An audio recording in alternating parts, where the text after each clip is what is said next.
안녕하세요. 뜨는 아침 묵상 배용호 목사입니다. 여러분, 요즘 장마철이다 보니까 좀 힘드시죠? 제가 사는 이 중부지방 쪽은요, 너무 지금 열대야가 심하고 더운 그런 상태고요. 또 남부지방에는 비가 오고, 이제 또 중부지방이 오늘부터 이제 장마가 또 다시 시작되는 비가 오는 그런 시즌이면, 또 남부지방은 또 너무 덥고 그렇다고 그래요. 여러분, 어느 곳에 살고 계시든지 간에 이겨내시고요. 장마는 시즌이 지나고 나면 끝이 나는 거니까 우리가 이겨내는 게 중요하다 싶습니다. 신앙으로, 믿음으로 이겨내시는 여러분들의 삶이 되시기를 축복합니다.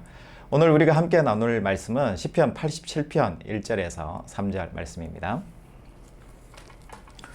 그의 터전이 성산에 있으며 여호와께서 야곱의 모든 거처보다 시온의 문들을 사랑하시는도다. 하나님의 성이여 너를 가리켜 영광스럽다 말하는도다. 셀라. 여러분, 87편이 고라의 시편이에요. 이제 시편에 나오는 순서대로 하면은 고라의 시편이 이제 10번째 고라의 시편이죠. 저는 오늘 말씀 2절 말씀에 보다가 여호와께서 야곱의 모든 거처보다 시온의 문들을 사랑하시는도다. 이 말씀이 되게 마음에 와닿는 것 같아요. 그리고 이 시인이 궁극적으로 노래하고 싶은 부분이 이게 아닌가 싶어요. 여기 보면 야곱의 모든 거처보다, 야곱의 모든 거처라는 것은 야곱의 12지파를 이야기하는 거잖아요. 야곱의 12지파인데 자기 이 고라라는 이 자손들은 성전에서 문들을 사랑하신다. 다시 이야기하면 성전의 문지기예요. 그런데 여러분, 고라 자손이 어떻게 성전 문지기, 성전을 수리하고 봉사하고 성전 보초병 출신들이잖아요.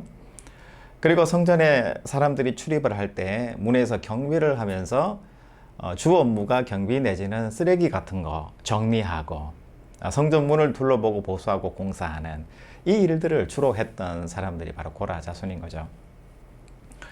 여러분, 들어보시니까 야곱의 12지파, 수많은 지파들 중에서도 특별히 이 레위 지파 가운데 고라 자손이 속하긴 했지만 야곱의 이 12지파가 굉장히 유명하고 좋은 지파들이잖아요.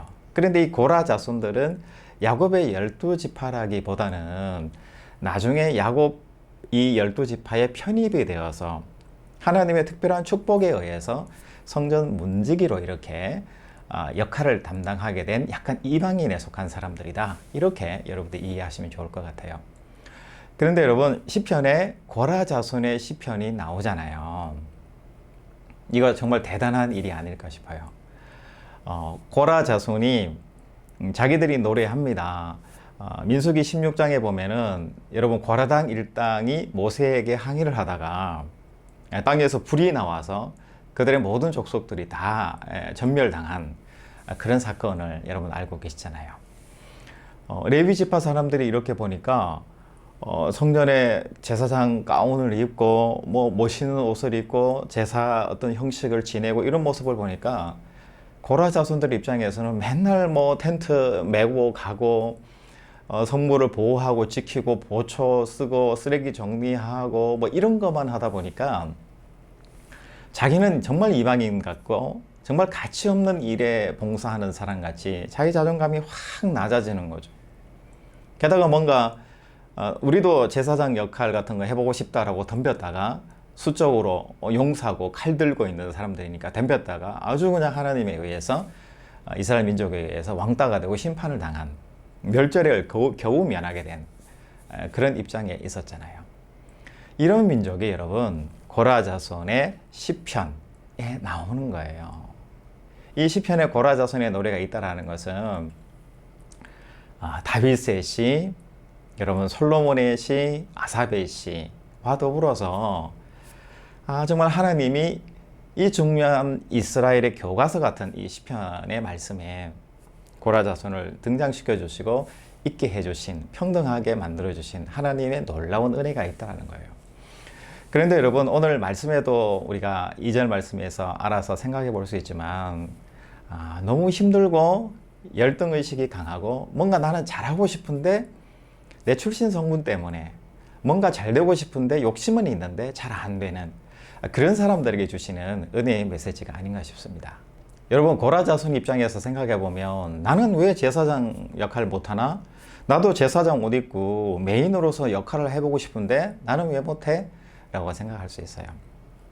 그런데 여러분, 모세나 하나님이 이 고라자손을 안 세워주시고 중요한 역할, 요즘 유행하는 말로 인플루언서잖아요. 사람들에게 선한 영향력을 미치는 그런 역할을 인플루언서라고 하는데, 이런 역할을 왜 안 맡기시냐? 하나님은 안 맡기실 이유가 없습니다.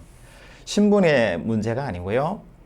중요한 것은 이 고라당이 심판을 받은 이유가 하나님을 향한 선한 섬김과 선한 뜻이 아니라 자리만 탐내는 욕심과 탐욕의 무리로서 결론이 났기 때문에 하나님 앞에서 심판을 받은 사건이라는 것을 우리가 민수기 16장을 통해서 잘 알 수가 있는 거예요.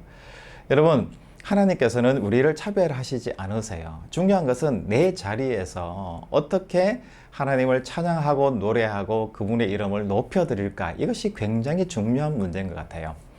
여러분, 고라의 이 시편들이 주로 언제 쓰여졌냐면 바벨론 포로 이후에 돌아와서 성전을 건축하고 세울 때에 세워진 거예요. 여러분, 시기적으로 한번 생각해 보면 이 고라 자손들이 굉장히 중요한 역할을 맡게 됐던 시기가 언제일까요? 바벨론 포로에서 돌아올 때지 않습니까? 여러분, 생각해 보세요. 바벨론 포로에서 돌아왔는데 무슨 예배에 필요한 노래나 성전 기구나 이런 게 중요한 것이 아니라 일단 성벽을 재건하고 성문을 재건하잖아요. 예루살렘 성을 보수를 해야 되니까. 그러면 이 성전을 보수하고 재건하고 그리고 거기에 대해서 출입을 통제하고 외인들의 침략을 하지 못하도록 보초를 쓰고 또 강한 용사로서 칼을 들고 지키는 역할을, 가장 중요한 역할을 했던 게 누굴까요? 결국은 고라 자손들인 거죠. 평소에는 있는지 없는지, 봉사하는지 마는지, 쓰레기나 줍고 정리만 하는 그런 존재인 것 같다가 바벨론 포로 이후에는 어떻게 되는 거예요? 하나님의 정말 중요한 용사라서 가장 중요한 역할이 바로 고라 자손들이 그 역할을 하게 됐다라는 거예요. 그러면서 고라 자손의 시편들이 여기저기에서 여러 개가 나와 있는 모습을 알 수가 있습니다. 여러분, 중요한 건 시대를 잘 놔야 된다, 아니면 내 것을 열심히 하다가 내가 중요한 받을 때가 있다면 그때 확 써야 된다, 그걸 이야기하는 게 아니라요. 고라 자손이 오늘 2절 말씀에서 주신 게 정답이에요. 여호와께서 야곱의 모든 거처보다 시온의 문들을 사랑하시는도다. 이 고라 자손이 자기 역할이 시온의 문, 예루살렘의 문들을 사람들이 사랑하고 소중하게 생각할 수 있도록 하는 이 역할과 이 전파의 자리에 고라 자손들이 갔을 때 고라 자손들의 진가가 그대로 드러나는 거예요. 여러분, 세상에는 안 중요한 일이 없고요. 모두 다가 세상에는 정말 중요한 역할들을 다 하는 거예요. 그런데 세상인지라 어떤 거는 중요하고 어떤 거는 연봉이 많고 어떤 거는 덜 중요하기 때문에 월급이 적고 연봉이 적고, 이렇게 사람들은 역할을 구분지을 수 있다는 거예요. 그건 어디까지나 사람의 기준이죠. 그런데 하나님께서 우리를 세우시는 기준은 그것이 아니라 하나님 앞에 얼마나 영광 돌리고 하나님 앞에서의 삶을 살아내는가가 정말 중요하다는 거예요. 고라 자손은 이제 그것을 알아버렸습니다. 그래서 하나님의 영광을 위해서 자기 자리가 성전 문지기의 자리고 쓰레기를 처리하는 자리고 자기에 알맞는 자리로서 사기에 힘든, 사람들이 선호하지 않는 자리에 있다 할지라도 그 자리에서 하나님께 예배하고 하나님을 찬양하는 자리로 자기들이 성화하고 예루살렘이 온 땅에 퍼져나가는 성전으로서의 그 아름다운 모습을 보여주기 위해서 수고하고 노력할 때 고라 자손은 하나님 앞에 귀하게 쓰임을 받는 존재가 됐고요. 시편의 열 몇 편의 고라 자손의 시편이 등재되는 다윗과 같은 버금가는 시편의 존재로서 서게 된 거죠. 이걸 누가 하시는 거예요? 하나님이 세워주시는 거예요. 여러분, 내 자리가 불만이 있고 뭔가가 월급도 적고 내가 마음에 안 든다, 여러분 변화시켜서 더 좋은 자리로 가시면 되는 거예요. 수고하셔서 여러분 자리가 돋보이게 하시면 되는 거예요.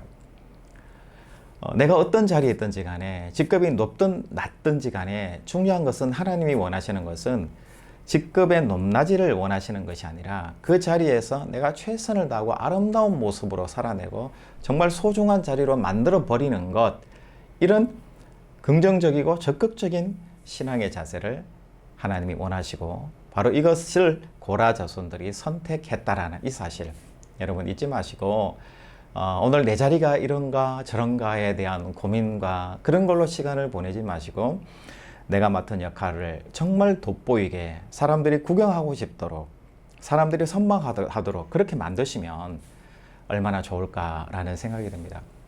여러분 코로나 시대가 지나가면서 가장 유명한 직종으로 젊은이들에게 나도 정말 되고 싶다라는 게 뭐가 있을까요? 물론 연예인들 이게 1등이긴 한데 연예인 외에 두 번째가 뭐냐면 유튜버예요.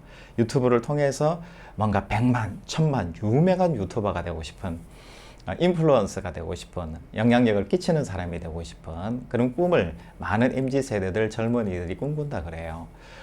근데 저는 MZ세대들만 그걸 꿈꾸는 게 아니고 저도 50대 초반이지만 저도 그렇게 되고 싶어요. 그런데 과거에는 이 유튜브라는 이게 직종에 있지도 않았고 이게 뭔지도 몰랐고 이게 도대체 뭐야? 라는 그런 시대를 살았잖아요. 그런데 자기가 이런 직업을 선택을 하고 열심히 노력하고 수고했던 사람은 그 시대가 왔을 때 자기 시대가 왔다라는 걸 깨닫고 준비된 사람들은 확 그냥 쉽게 하면 일확스타가 되는 거고 뜨는 거잖아요. 그리고 누구든지 뜰 수 있는 그런 자리가 바로 유튜브라는 그런 자리였지 않습니까? 마찬가지로 시대를 잘 만나는 것도 중요하지만 더 중요한 것은 내가 준비되고 내 일에 대해서 소중한 가치를 가지고 있을 때 여러분 반드시 때가 오는 거고요. 여러분은 반드시 성공하게 되어 있습니다.